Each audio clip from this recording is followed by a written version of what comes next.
गसाइगाव काली फुजानि मुङाव गेवलाङै जुवा गेलेनाय पुलिस खुंथाय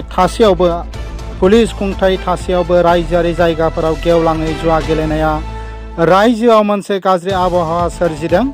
सोरांनि फोरबो दिवाली आरो काली फुजानि मुङाव गसाइगाव गेवलाङै जुवा गेलेनाय जादों। उदाङै गेवलां जुवा गेलेनाया गसाइगाव महकुमा खुंथायनि सिङाव जादों।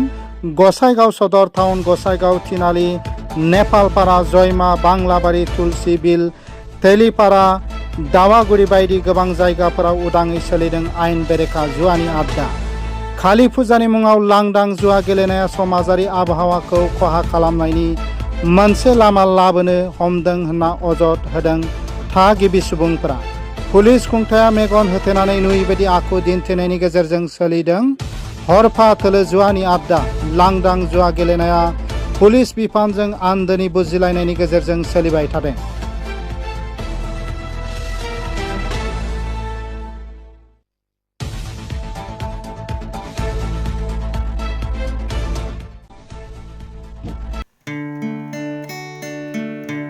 अदालगुरि हालामनि रायजो राजाफोरनि थाखाय गोजोनथाव खौरां।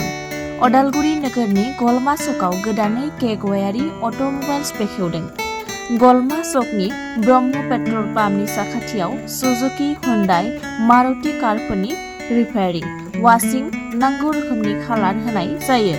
लोगोसे बेवहाय अरिजिनेल पार्ट्सफोरखौबो मोननो हागोन।